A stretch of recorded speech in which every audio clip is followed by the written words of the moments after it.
Oeled adalah seorang aktivis dan penulis Israel yang merupakan cucu dari salah satu pendiri negara Israel, Avraham Katznelson.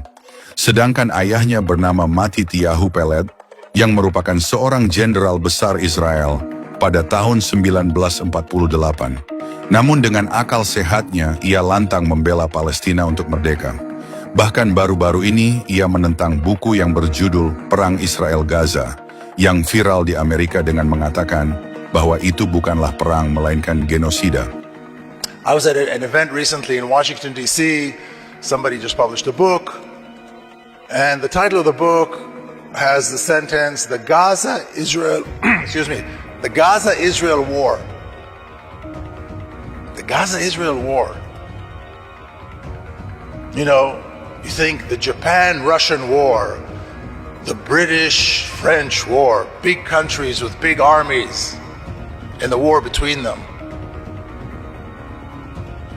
So I pointed it out to the author how ridiculous that sounds, how misleading it is. There is no Gaza-Israel war. There's a genocide in Palestine.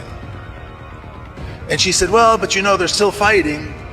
The Palestinians are still fighting, so it's still a war. No.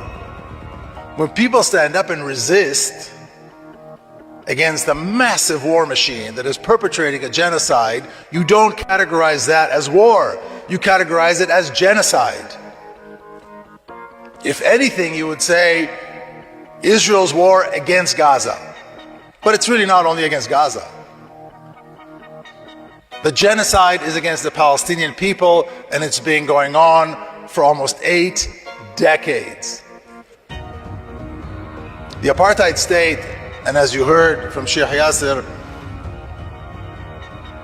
many members of my family were involved in the establishment of that state and were involved in high positions running the apartheid state for many decades.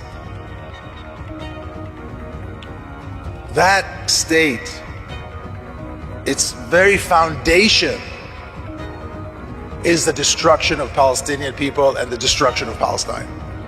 It's in the very foundation. People say, oh yes, this government is very bad. This government, you know, we need to replace this government. It has nothing to do with this government. It's the same government, it's the same people going back to the very beginning.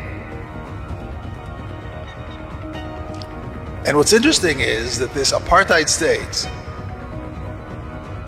and this campaign of genocide against the Palestinian people began just 3 short years after the end of the genocide of the Jews in Europe. And the world had decided to create a body of laws and define certain crimes as so horrific that they're called crimes against humanity. And this new state that was established in Palestine was permitted to commit all of these same crimes. Ethnic cleansing is a crime against humanity. Genocide is a crime against humanity. Apartheid is a crime against humanity. So the way we describe it is incredibly important. There's no war going on. There's a genocide going on. So condemn them for what? Condemn the Palestinians in Gaza for what? And then, of course, the other side is silence. Because all they have is this enormous body of lies that was concocted, these stories that were concocted after the 7th of October. After what I believe most of us and most people will remember as the heroic actions of the Palestinian people in Gaza on October the 7th. Condemn them for what? For standing up? For fighting to liberate themselves so that their children can have access to normal life? After decades and decades and decades? Condemn them for what? And then, of course, you know, the lies come up. Well, the first few days after October 7th, I went on social media and I expressed my views that I don't believe anything the Zionist media and the Zionist authorities are saying. First of all, because the state of Israel, nobody knew what was going on anyway. They had no idea what was going on. And I would absolutely refuse to believe that Palestinians, brave, disciplined, well-trained Muslim fighters would do what they claim was being done. That was not going to, that was an impossibility. You'd have to be completely mad or totally racist and ignorant to believe that that was possible, that Palestinians would do these things. It was absurd. Now, over a year later, it's very clear. The majority, if not all, of the casualties were caused by the Israeli military themselves. The death of Israeli citizens was caused by their very government, by their very military. But to the racist ears in the West and the racist ears in this country, claiming that Palestinians did this makes sense. But we know better. We know the truth. And right now it's obvious that it was all lies. We live in an upside-down world when it comes to Palestine. Everybody's gone mad when it comes to Palestine. Everybody's gone mad when it comes to Palestine. The notion that Palestinians should be condemned is absolutely ludicrous.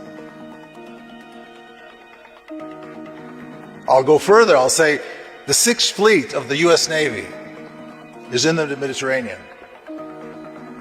Who pays their salaries? We do. I was just with a friend here in Dallas, a Palestinian friend, a successful young man who pays a lot of money in taxes. He's paying for the Sixth Fleet. Why aren't they coming in to liberate the Gaza concentration camp? That's what they should be doing. That's supporting the genocide, liberating the concentration camp. That should be the demand. It's our tax dollars. I'm in Washington, D.C. 4 senators or 5 senators are willing to sign on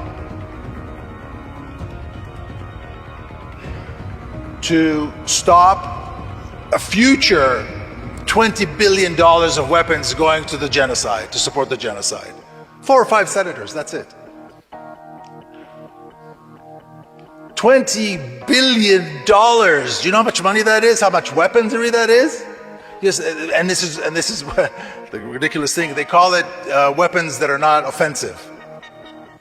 Weapons that are not offensive. You know what? A country that needs $20 billion of weapons, they're not defensive. Let me tell you, that's for sure. There's nothing defensive about these weapons. But even that you can't get through. They look at us and they don't see us. We could have 1 million people, and we did, close to 1 million people in Washington, D.C. and around the country protesting against this genocide. And they go and they send more, billions more of weapons, billions more in money. They don't see us. They don't hear us. They exist. The decision-making spaces in Washington, D.C. are insulated. We're nothing. And it's time to change that. It's time to change that. So at Palestine House of Freedom, like I said, we are on Capitol Hill. And we will not stop until we get a seat at the table. Right now we're like children looking in at the grown-ups doing all their work. That has to stop. That is unacceptable. There's a genocide going on and somebody has to say enough. Fine, you loved Israel, you thought it was a good idea, enough. We need to fight to dismantle the apartheid state, just like was done before. We're not reinventing the wheel. And establish a free, democratic Palestine with equal rights from the river to the sea on all of historic Palestine. A single, free Palestine.